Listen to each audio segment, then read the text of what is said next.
Trident Wargaming. Build it, paint it, play it.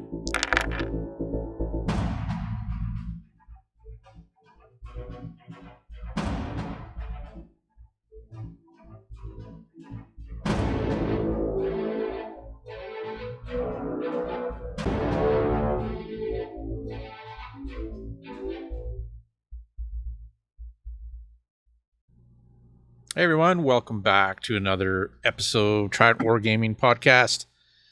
I'm your host, Andy. Today I have Jason again with me, my battle buddy. How you doing? Ba, ba, ba, ba. That means okay, I suppose. Yeah, that's awesome. It's always good energy here. Definitely when it comes to our gaming and chatting and stuff for everything. But as you know, we're chatting up some bolt action again. It's been a couple of weeks. We haven't had an episode of one, but here we are. So kind of this episode, we're talking about essentially a scenario that we played on over the weekend. This is a custom scenario that I've come up with some help with from Jason and a couple other guys too with ideas. For the upcoming D-Day event in October, which finally sold the last ticket for, so yay! So that's awesome. But yeah, this custom scenario, we've played it well, not this one specifically. I've tried it a couple times with different players, with a lot of different outcomes, and a lot of like large different things that happen in the scenario, right? Situations. So I think we have it down pat now. But essentially you're hitting the beach. It's a D-Day, landing scenario. I've built 6 bunker hills, and ordered a couple of mats for this event specifically. And of course, there's craters, and we have the boats and the hedgehogs and everything else. So pretty custom table specifically, or 2 tables specifically for this event. So yeah, we had a pretty good long battle on the weekend, which was really fun. We had some pretty good moments, and it was pretty neat to see. You'll end up seeing pictures of the battle we had on our Instagram and whatnot, and we'll probably have them on our Facebook page as well, so check them out. But overall, how was your feeling about it, Jason? How did you like it? How did you think it all went for I liked it. I think it went really well, because at the beginning of turn 5, I thought for sure I was losing, and badly. And the end of turn 5, I was convinced I was winning, and securely. And the beginning of turn 6, I was convinced that you had squeaked it out, and then I had managed to squeak it out at the end of turn 6. Yeah. So I think when you have a game that goes up and down as far as who's controlling the points, the victory points, that's the sign of a good scenario, where the forces kind of match. You can match it as good as you want. One guy has great luck and one guy has terrible luck. Nothing's going to change that. But I think scenario-wise, it was pretty decent for sure. Nice. And tough. Like I also think I liked that I felt the need to hit those bunkers and to get off the beach. 2 things that you should see in a beach landing scenario. Yeah. Like I'm not sitting back looking for kill points or whatever else. The other 10 things you could do to set up a scenario. So I think those objectives were primo. Made it more cinematic. Yeah, and that was the whole idea of these missions, is to give the players the feeling of, hey, you're storming the beaches. There's machine gun fire happening. You're getting pinned down. You're going through the obstacles. You're trying to make your way to the bunker or bunkers and the enemy territory at the back line in order to grab victory, right? And and it really started playing out like that towards the end, and I liked seeing it, especially because like Jason played the Allied forces and I played the Axis forces, so it's really good to see. I almost every time twice I've played as the Axis force, and then the one time I played as the Ally force,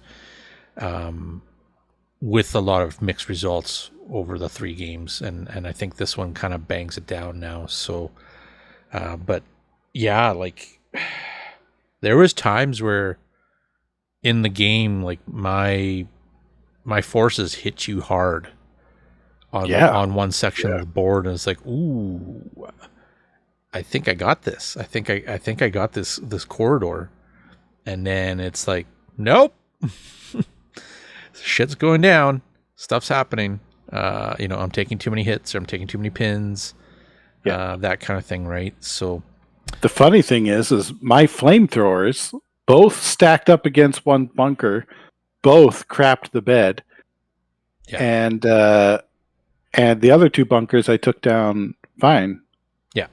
But yeah, so it was good. There's, like I said, there's a lot of things that happened and a lot of things that came up in the game, which we can talk about as we kind of go through the episode here. But overall, and I'll give you a little bit of an idea of the mission, because I'll go through the mission, the scenario and stuff that I had written out. But overall, seeing the scenario parameters and special rules and the extra units and whatnot being played out on that battlefield, on that scenario, I have had a really good feeling about it, right? Like, okay, yes, this is it, right? Because, like, remember I was telling you at the end of the match, we were looking, and I was like, look at your forces that you have left on your board. It's the extra 500 points of reinforcements that you got. Yeah. Right? Yeah. So it was like, okay, that was a good call. Like, yeah, I like seeing that. It makes it playable for the ally player, right? So, because taking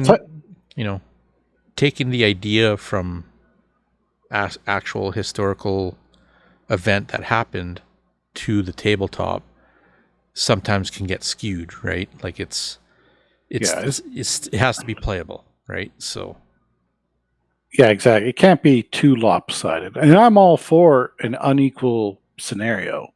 Yeah, and you just have to set the victory conditions to meet that. So, okay, we expect that your force is entirely going to get wiped out, but what turn do you go out on, or whatever, so I'm all for that, but you do have to make it work according to the victory conditions so that it's, a game. Yeah. And I think you nailed it. And I will say, too, that it really felt like one of the scenarios out of the scenario books. Nice. Which was fun, because I'm loving those scenario books. Like, until we started the Stalingrad, I've only played a couple here or there. Yeah. Now we're going through the Stalingrad ones. My son Elias and I are played one from a D-Day book. He has Airborne Army, so we're kind of working through some of those, and that was super fun. So I love the scenarios, and this just felt like one of those. It was really well nice. Put together, and it worked. The good thing too, because they do have beach landing scenarios. They have 4 books about D-Day. Well, no, they have 2 books about D-Day specifically, but the thing is that they use theater selectors, and they have rough suggestions for using alternative forces. This was using reinforced platoon. Like that's Yeah. just a standard reinforced platoon, which works in the setting you're using it in. And just to say, I like using theater selectors for scenarios, but that has to be like me and my bud arranged it Yeah. ahead of time. Yeah. Theater selectors are hard to pull off at kind of a bigger event or in a drop-in scenario, type deal. Yeah. So this actually worked well for that, making it feel like D-Day, but using just bog basic reinforced platoons. And I tried to saying that, I did try to make it fit the theme a bit. Like I didn't bring artillery rolling up the beach in the first wave, which technically you could. Yeah. Yeah. And that's the thing. I mean, I know you like playing your games and making your forces very thematic to whatever you have in your idea, right, or the scenario or the event itself, right? Which is that's the beautiful thing about bolt action is majority of the players, that's how they go about things, right? We're playing early war and I want to play my French. Well, you know what I'm going to do with my French, right? It's going to be just mass infantry with artillery and kind of go that route, right? So but again, it's great to see it.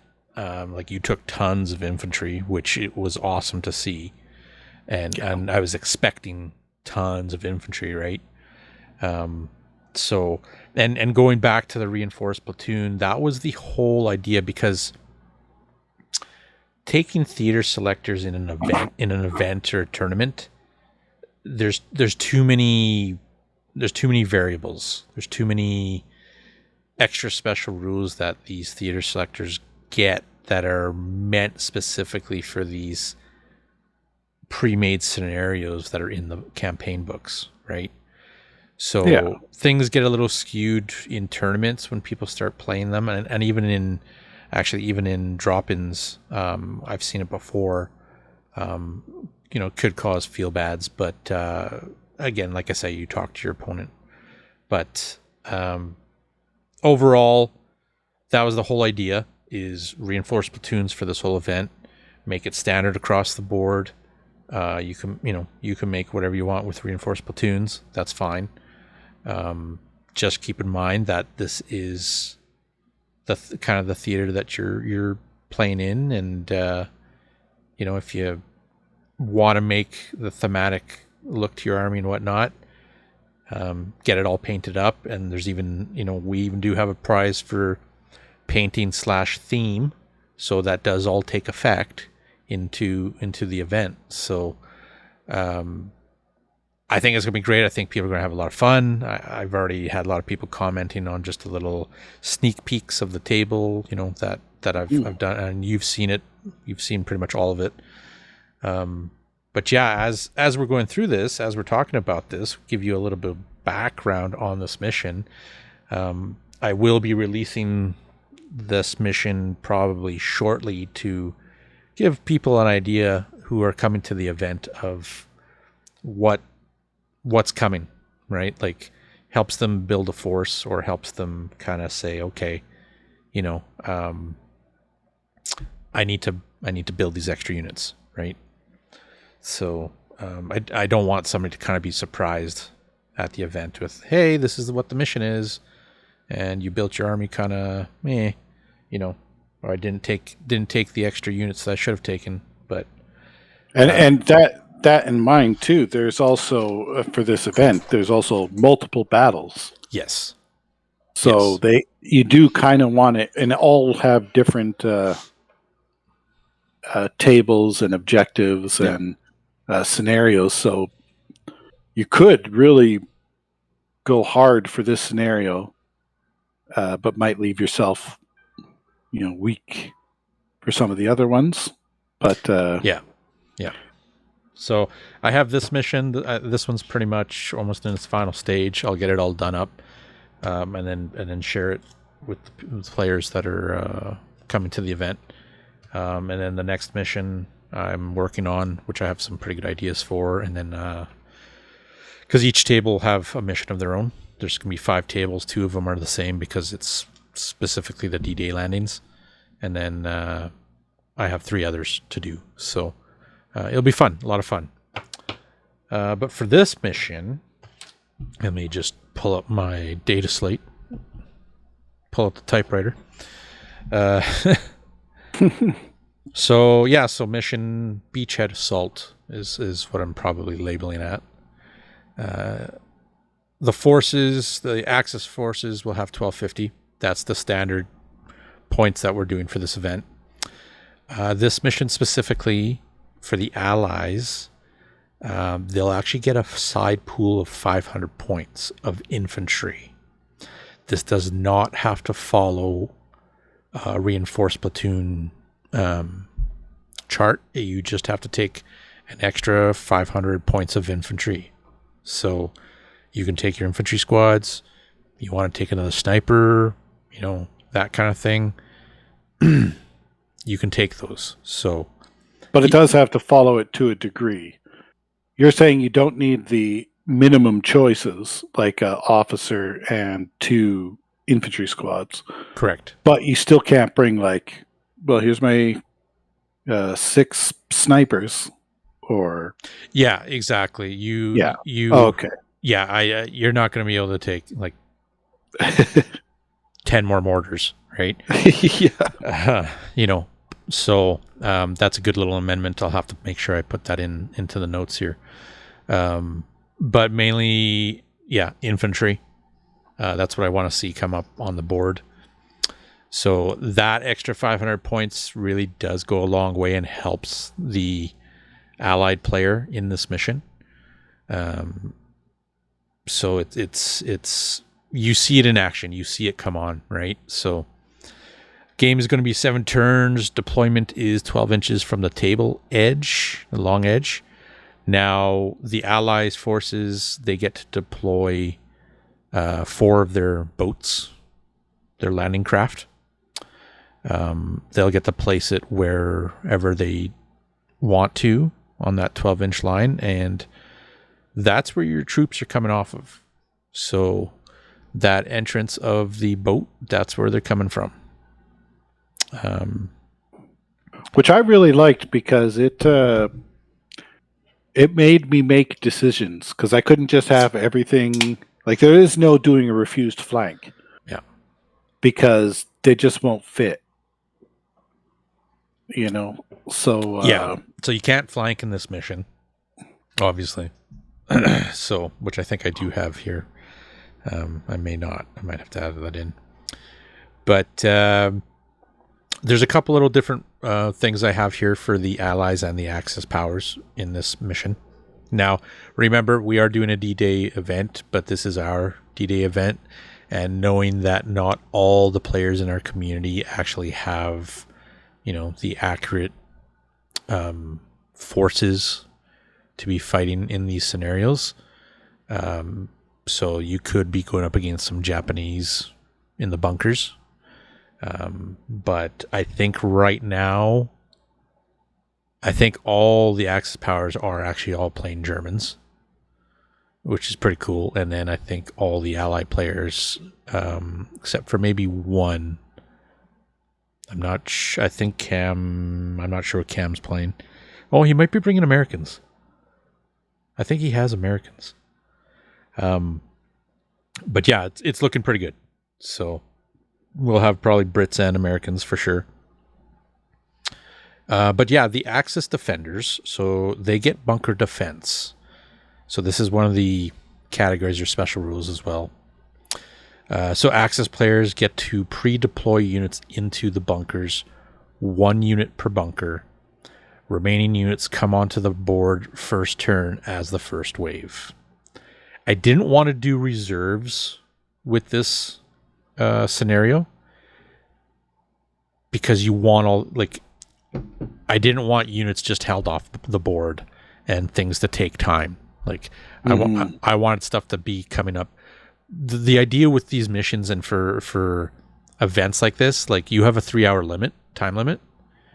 which like I'm hoping is good enough for players for this. So I don't want anything to kind of like take even longer for stuff like that, right? Yeah. So their first wave comes on. For the allies, as they are the attackers, of course. Like I said, the landing craft gets to deploy. You can come out 6 inches of the boat when you first come out. Your first wave is your 1250. So that's all coming on. And then you're measuring from the mouth of the landing craft. Your second wave, which is essentially the 500 points that you are taking extra, starts on turn 2 and comes on automatically. So again, didn't want you having to roll for every unit, take time. And it worked out well, I think. So, so landing, there's also the rule for landing craft that provides hard cover from the sides, but if you're shot straight on, you're essentially getting no cover. But it didn't really take any kind of effect in game because you're actually just coming off the boat anyways. So it would if you had. My force had light mortars. Yeah, everything was mobile, so I was hoofing everybody up.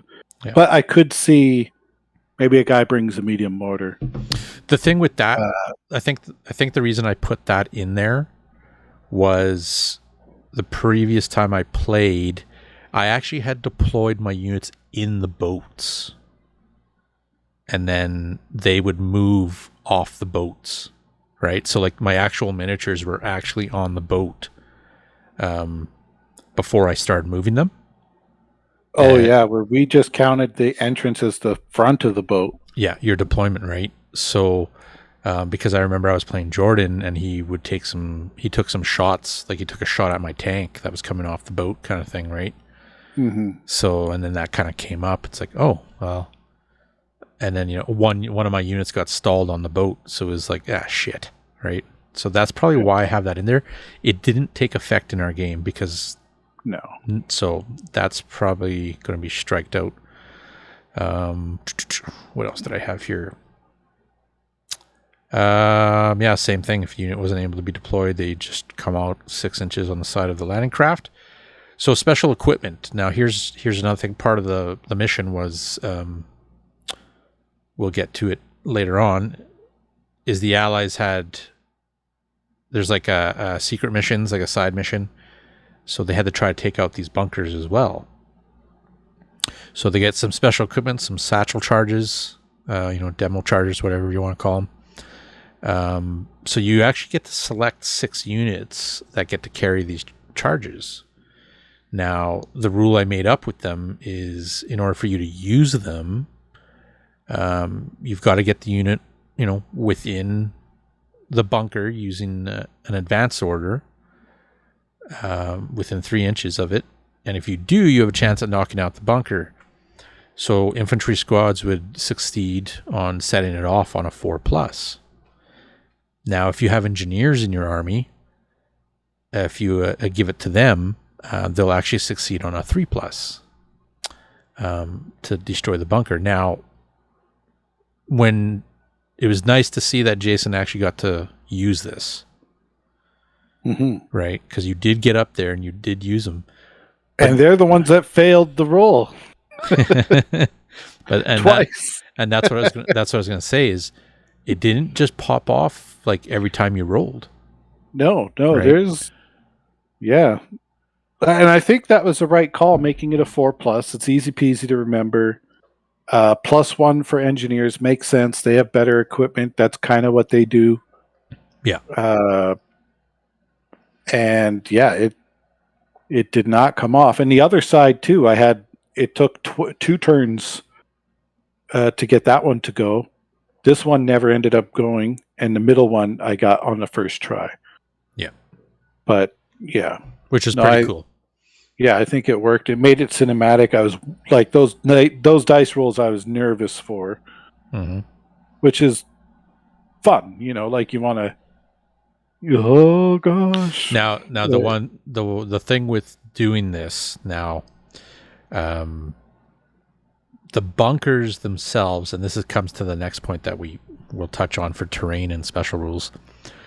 So it's really, really hard to knock out those bunkers as you're coming onto the board. Essentially, Jason was doing pins to the troops that were inside the bunker, not really doing any damage to them, just applying pins. Now remember, you don't have big artillery pieces coming in and firing on these things and whatnot, right? Yeah. So essentially, you need sevens, like pretty much guaranteed sevens. Yes. To hit anybody in a bunker. Yeah. Unless you're point blank and stayed still, you know. Yeah. That's it, and they get the extra protection like a building. So yeah, and indirect fire can't cause any casualties, even if they do hit. Yeah, just pins. The only thing, the only thing that could really do anything to them would have been that high caliber shot that usually a building would be destroyed on 10 hits, you know, with HE and stuff. With bunkers, you need 12. So that's going to be really hard to get. So what we did as well, the Ally forces actually get a free naval observer, right? And Jason did use it, and he did land a hit with it, and did some damage. I think you blew up my tank with it. I blew up your tank. It went up in spectacular style as it got hit with a 16-inch shell. So it blew up the tank and did some pins on the bunker, and then that was kind of it. So, hey, cool, you got to use the naval observer. We seen what it did.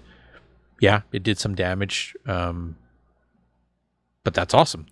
They were there. That happened, right? Like shit like that happened. You know, in retrospect, looking at it, as I mentioned, I was like, kind of wish I took more infantry instead of that tank, right? So, I know, you know, Axis 4s may have had a tank lingering here and there, but mainly infantry. So, but yeah, it was cool to see. It was good. I think that also was a good decision for players to have that in there. Now, I can't remember if the reinforced platoon allows you to select one of those observers, like when you're building your list.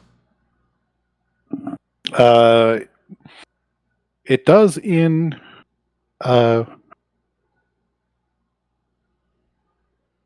have to look it up. In geez Louise, Army Builder. Okay. But that might not be the case. I can't recall. Yeah, I'll have to look it up because I was just thinking about the concern of a player actually buying a second one. So, oh yeah, but you couldn't buy. I mean, you just put in. You can only have one. Yeah. So pretty much point being, certainly one naval observer at least. Yeah. One per force. So with that, you know, talking about the bunkers and whatnot and needing sevens to hit and gave you a naval observer for a chance to do something. The bunkers themselves, they follow the normal bunker rules. Infantry inside of it are really hard to hit because now it's a +4 against you on your roll. So also what I've done is I've added a couple little extra rules to bunkers. So units occupying the bunker, targeting enemy infantry artillery units with 50% of their unit within 3 inches of the bunkers will suffer a hard cover modifier, just due to the fact that there's that angle. You know, you can't really be peeking down the cliff kind of thing, trying to shoot at these targets and whatnot. So to give that ally unit that has heroically, you know, gotten that distance across the beach, an actual chance at doing something. Mhm. So, which surprisingly actually didn't really come up too much. No, pretty much you had your guys in trenches there anyway. So Yeah. So, also with that, artillery anti-tank guns that are occupying these bunkers, they cannot target within 3 inches of the opening. And the gun slits also, I've given them a 45-degree angle from shooting, for shooting. In some of the books, they give them, what was it, 180 degrees range, like their angle for shooting. But kind of looking at it, it's like, well, I don't think you can really swing your gun parallel to the front of your facing of your bunker. Doesn't make sense to me. So yeah, it just seems silly. I never even honestly. We were playing that. It was a standard, just like buildings. yeah, The whole time, basically, until we randomly were looking something else up and saw. yeah. I actually was looking at the bunker rules and stuff in the back of the D-Day book, and that's what most of the bunkers say. It's a 180-degree arc, but we changed that. So I kind of like that a little bit better, a lot better actually. So there's that. So that's another special rule for terrain. The other one is trenches. So units in trenches, they'll get hard cover being shot at, except for the following. So when an enemy unit is firing down the line or from above the trenches to the occupying unit, they won't actually get a hard cover bonus. Yeah, Right? which makes sense. It's much like if your guys are behind a small wall and the other guys are up against the other side of the same wall. Yep. It's silly to say that they get cover, Yeah. So just think of the scene in, Saving Private Ryan when they finally get up to the trenches and they're right on top of them, right? So yeah, that's that. Check hedgehogs and like craters. So what I've decided was each player has the 12-inch deployment. The next 12-inch going up to the midway mark for the ally side coming up the beach is actually all rough ground. So included in that rough ground, that beachhead is covered in obstacles and obscuring, hedgehogs and all that kind of stuff. And there's some craters. So that whole section is going to be considered light cover, right? Troops are going in, going out, trying to get cover from the head, on the hedgehogs, that kind of stuff. Now, game wise, model wise, miniature wise, stuff like that. Trying to clump that many hedgehogs together to actually like cover 50% of the unit is going to be hard to do. So yeah. Essentially, really, you created a forest of hedgehogs. So pretty simple. It follows the basic area terrain. Only the area is, basically light cover. the entire Yeah. beach. Yeah, and by doing that, by some people might disagree, but by doing that, it just makes it clear, simple. Like you can see everything, but it's light cover everywhere. Like that's cut and dry. That's it. There's no, because what it is the thing too is like the terrain, putting all this time and effort into making this custom terrain as well, putting it on the board, and it does nothing. Yeah. Right? Yes, the craters could do something, counted as light cover, not hard cover, just due to the angle of the, towers and stuff. But the, 70 check hedgehogs that I'm making, or have made, I should say, they're just for show. I'd rather have them actually be an effect for something. So that's them. Again, the water and the beach, so it's rough ground. Hills and rock facings, so essentially the bunker hills, it's also considered as rough ground, but it is not considered area terrain. So you couldn't see across it anyways, because they are actually quite high.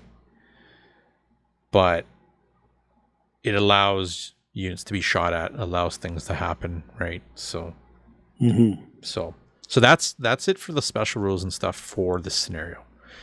I know it sounds like a lot, but it's not really. It's very simple. So, now the victory conditions. We played our game. There was a lot of back and forth. There was a lot of casualties happening. There was flanks kind of collapsing, and then all of a sudden a resurgence of troops have flooded that side and like taken the corner for the day, kind of thing. Victory conditions. I had designed 2 different sets of victory conditions to see how they worked out. Now, the one we went with was essentially the ally player has to get into the Axis zone, deployment zone, and have more units in there than he did, than the Axis player. If you got that, you would score 10 points, right? Then I had a secret mission, not so secret, but maximum of 6 points, which is actually all you can really get for this for the allies, is they have to try to blow up those bunkers, and they get 2 points per bunker, right? Which was crazy because like Jason got on and into the deployment zone, plus he took out 2 bunkers, right? And took the day, which was pretty cool. So now he had to work to get there. Yeah. Right?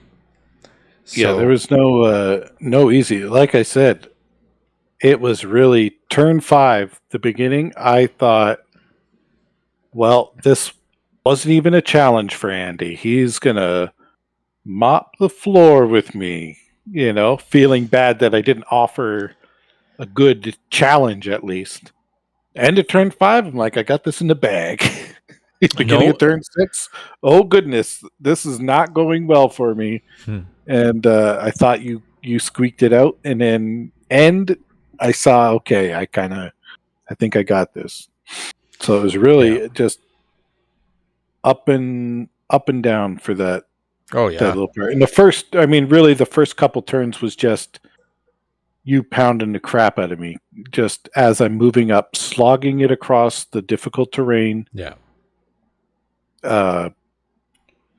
Trying to get up the beach with those infantry units. Yep. And just, and I just couldn't do nothing against your guys in the bunkers. Like, honestly, I barely hit anything. Well, and that was the thing. Like in my bunkers, the 3 bunkers. So I had, when I built my list, I didn't go super crazy with it. I didn't take grenadier squads and fill them up full of assault guns and MMGs and stuff like that. Right. I essentially took infantry squads with 1 LMG and rifles and an SMG for the NCO, like I usually kind of do. I did take 1 veteran unit of grenadiers that had 2 LMGs in it, right? Stuck that in the middle, and they were pretty effective. And then I took an 88 for artillery, threw it in the artillery bunker, and he landed some good hits on Jason's units. But like essentially that's what was in my bunkers. My other infantry and whatnot were they kind of ran into the trenches and then started firing. But like I only really had, like, outside of the units in the bunkers, I only had 2 other squads of infantry in the trenches, and then everything else was like a mortar team, sniper team, Panzerschreck, flamethrower team. I mean, my flamethrower did some work, but it wasn't full squads firing down the line at you, Yeah. right? Yeah. Probably not the best army specifically for that scenario. Yeah. But certainly a balanced army, which would serve you well in the other scenarios too. Like, Yeah. it's not bad for this scenario, just not ideal. I think more infantry would have been on point. The Panzerschreck was probably extra points. Yeah. But in other scenarios, that Panzerschreck's going to be on point. So Well, I think in the context of the event, it would have been a perfectly fine list. yeah. In the context of that scenario alone, I wouldn't take a tank. I wouldn't take a Panzerschreck. I'd beef up my machine guns, which normally aren't that great, but causing pins and slowing them down. Yeah. But then again, in other scenarios, machine guns aren't. I'm not bringing as many as I can. Yeah. And I think with this as well, and people got to remember, this event isn't so much of, you're playing for keeps for all your, first place tournament winner kind of thing. This is a super fun event. Come play some thematic games, have some fun, see how you do being the attacker defender on these missions and whatnot, and just playing it out.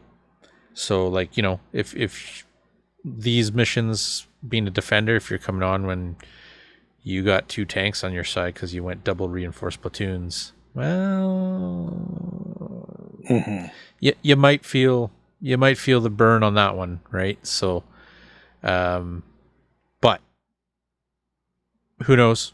I haven't seen it yet. But otherwise, it played out well. Going back to the victory points, the Axis side essentially has the reverse. So you want to have as more than the Ally force does in your own zone. Essentially, you're gunning guys down and trying to destroy these units that are too close. And then you also have a secret mission, so you got to take out up to a maximum of 6 points. These teams that have the charges, so you'll get 2 points per unit up to a maximum of 6.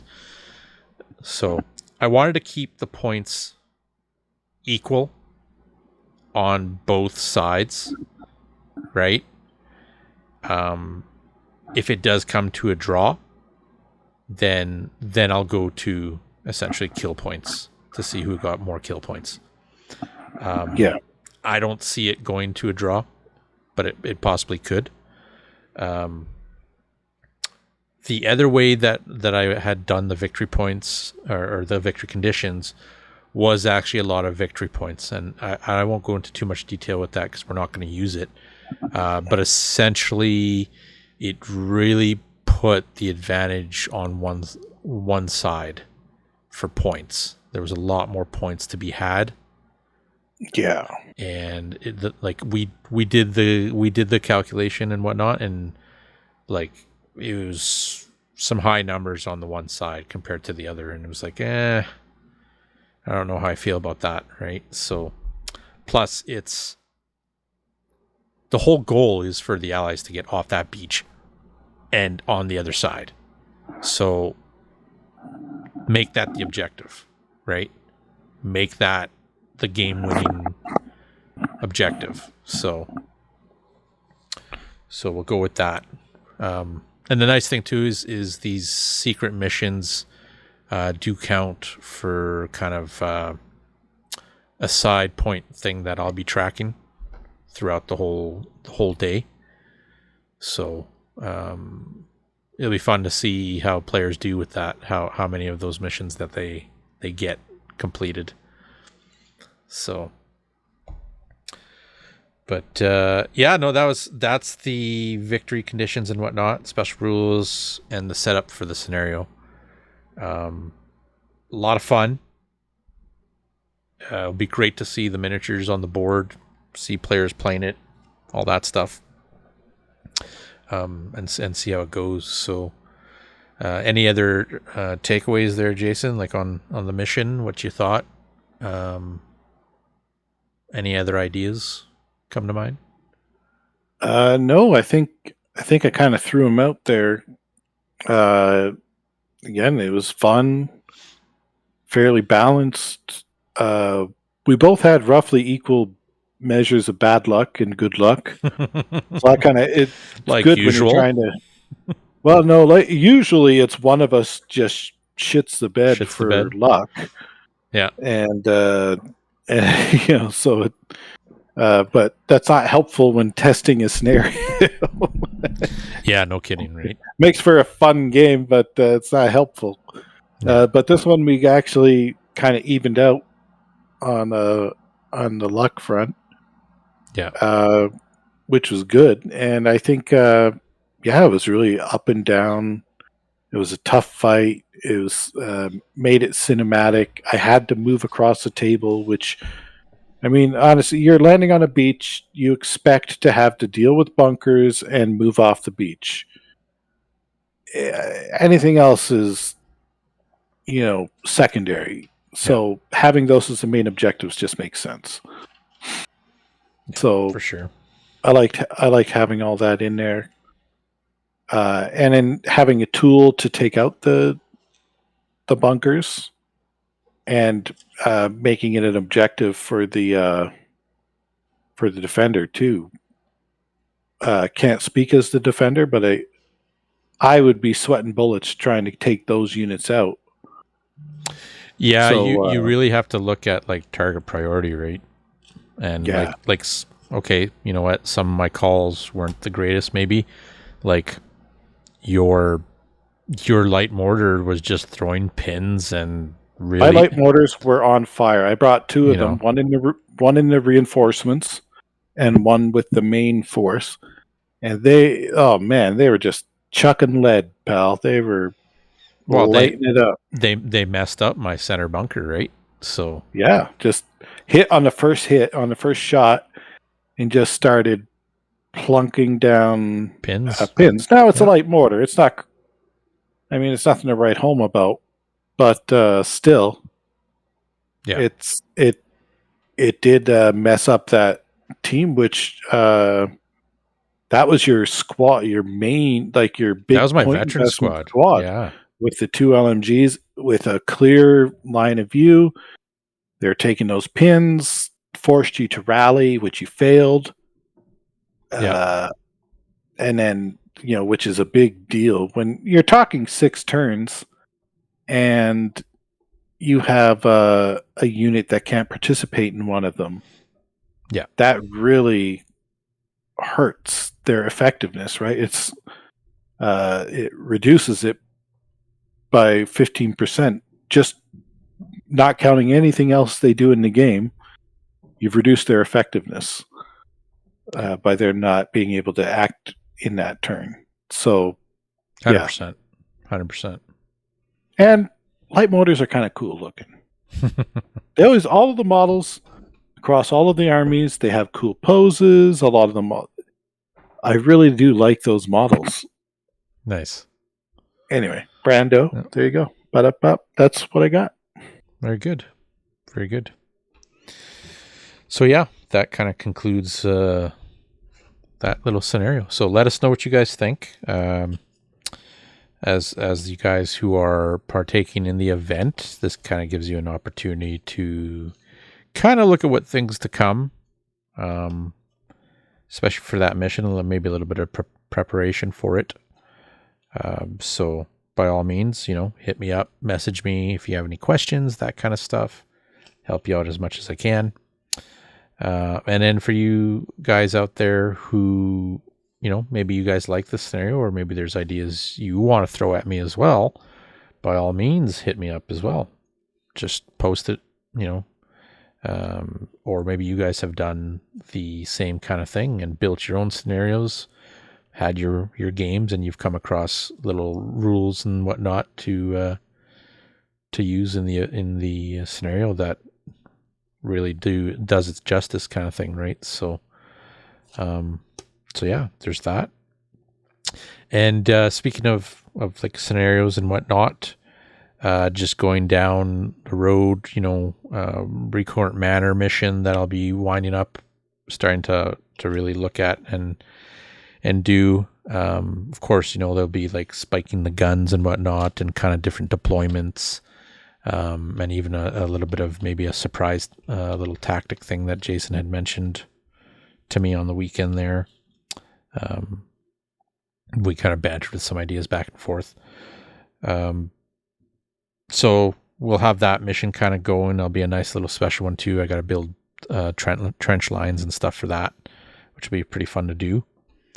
The classic Bocage mission from last year with maybe a little bit of adjustments. And I think that one is going to be more of, you got to try to take control of the roads. So there'll be objectives to take on for that, right? So there's that. I'll have to figure something out. Maybe some other little secret mission for that one too. What else is there? There's also Village. Yeah, there's gonna be like a little village to go after as well. I'll have to figure that one out. Maybe you're searching for hidden supplies or something like that. I might have to put maybe a supply rule into that game too, where you're slightly limited on what you have. Sounds familiar, doesn't it, Jason? Oh, yes. So yeah, stuff like that. I try to, overall, I do, take ideas from the current scenarios and whatnot and try to fit them in so that they're not too much for a player to have to deal with in a game, like in an event setting, but just enough to give them a little bit of a different game, Mm-hmm. So small little extra rules are good. Some extra rules can be, can really bog things down a bit, which I don't really want to see happen in event games and stuff. Like if you're playing with your buddy and you want to play for 6 hours, then, by all means, right? But yeah, I just want everybody to come out, have fun with the missions, and then hopefully get some good feedback as well from it all, just so that I can keep creating things for next year as well. And in saying that, planning out for next year, I'll probably end up, of course, we'll have events, but I'll probably end up building some more tables as well, and then looking at different theaters, different areas of the world that, you can fight over and stuff, be it possibly Italy, just due to the fact that there's been a lot of stuff coming out. There's a lot of scenario books. It could be a lot of fun. Pacific, Africa, we have done a lot of Europe, over the last, I don't know how many years. Mm-hmm. So it'd be nice. Pacific would be interesting to do. A lot of jungles, I have ideas in my head for like aircraft runways, hangars, that kind of stuff. Sweet. So yeah, that's kind of where we're at. Got a month and a half to go here for the event. It'll be a lot of fun. I hope everybody's painting away, building away. I know Jason's going to be hard on top of that, trying to get stuff done, but it should be good. It'd be good to see everything pop off and players having fun. And then, yeah, I know I still got some work ahead of me with terrain too, right? So, but yeah, it should be good. So, again, Jason, thanks for being on the show as always. No worries. And thanks everybody for listening. Hope you enjoyed. Of course, check out our socials: Instagram, Facebook, YouTube, and then wherever you're listening to this episode. And check out our Patreon. If you feel like donating something or anything, just hit us up. And thanks to one of our sponsors as well for just sending us little trinkets and stuff, just for miniatures to show off and whatnot. We'll put all that in the description. And yeah, thanks everybody for tuning in. Hope you enjoyed. Catch you on the battlefield. Blah, blah, blah, blah.